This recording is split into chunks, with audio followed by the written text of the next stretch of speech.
Madam President, before I start, I would like to make, I'd like to be sure if our colleague, Senator Lito Lapid, will also stand to second the motion. Oh, I mentioned that all the members of the minority, I failed to mention Senator Lito Lapid. I am sure that the good senator from Pampanga would like to associate himself with the motion of Senator Subiri. Okay. Madam President, Proceed. I got his word. He is not seconding the motion of my amiable friend, the former Majority Leader, Senator Mig Subiri. Madam President, the motion was premised on Section 93 of the Senate Rules. May I read this again, Madam President? Acts and language which offend a senator or any public institution shall be deemed unparliamentary. Madam President, I have not heard any word from Senator Jaime Marcos that offended the sensibilities of our counterparts in the minority. I think what is being objected to, Madam President, which is not covered by the rules, are the videos that were presented during or before her speech. Pwede ko bang malaman, Madam President, kung yung pinay-strike out, kasama po yung video na nakita natin na kung saan ay nagsasalita ang ating kasama, Senator Risa Ontiveros.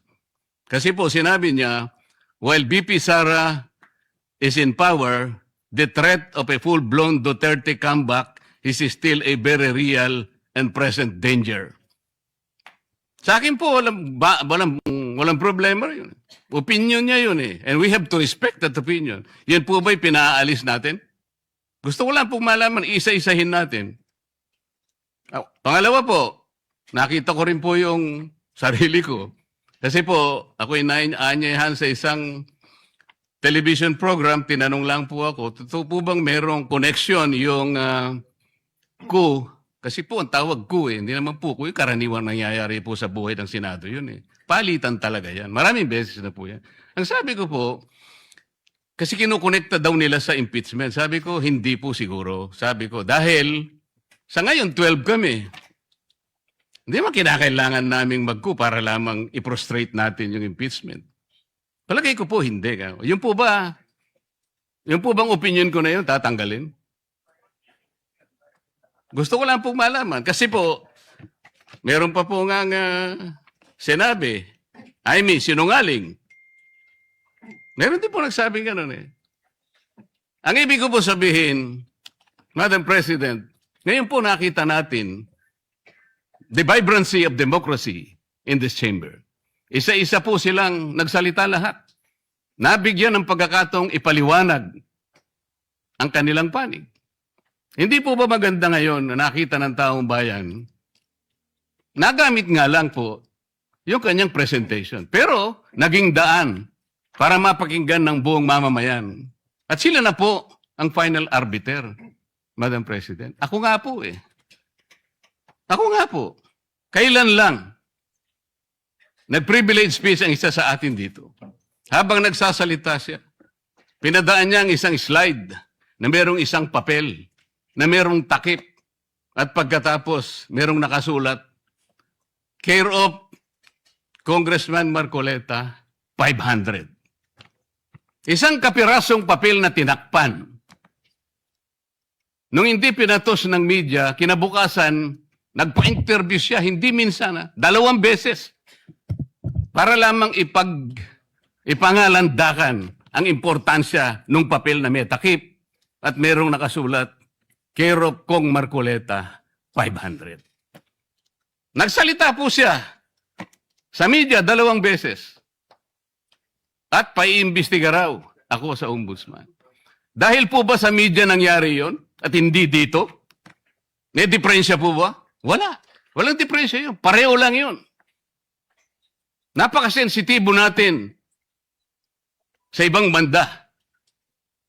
Pero hindi natin nakikita yung ginagawa natin. On the other hand, bakit po hindi nasasagot hanggang ngayon yung tanong ni Senador Risa? Bakit po tayo nagkaganito ngayon, Madam President?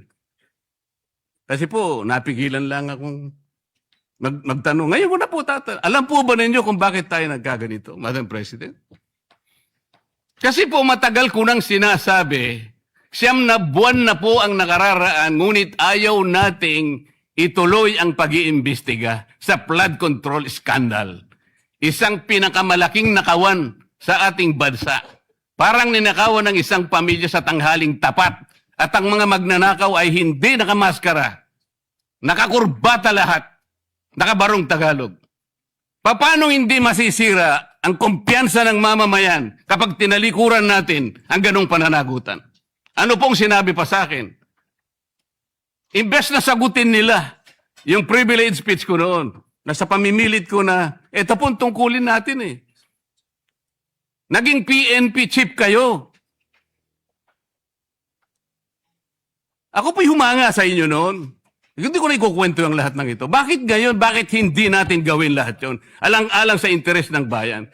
Kaya po tayo sumadsad ngayon dahil yung pananagutan na yun, pinipilit po nating pigilin. Ang dami po nating pinagtatakpan. Tumayo siya, imbes na sagutin niya ang aking sinasabi. Ano po sinabi niya? Kung ano-ano po sinabi, nagpalabas din po siya ng napakaraming video na kinakampihan ko si Diskaya, nag-bla-bla, na ang asawa ko raw ay independent na ganito. Lahat po. Pati yung tayo ko sa Congress noon, na sinasansala ko yung mga kasama ko because ngayon ko lang nakita ang Vice President, nagpipresent siya ng budget for 2025. Inaaglahi siya sa budget 2022 and 2023. Yung mga ganun po. Bakit po ngayon biglang nagbago ang kulay natin? Bakit po ganyan tayo ngayon? Bakit po napakababa?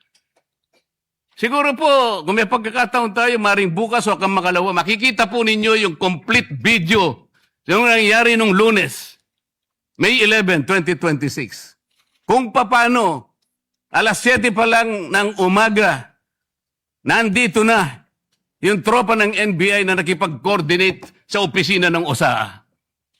Sapagkat balak pala nilang hulihin ang isang senador. Hindi po ba? Nagkaroon na po ng admission.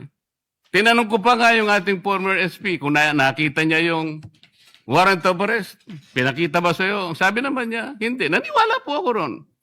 Ngunit bakit sinabi niya, kung mag-coordinate kayo sa USAA.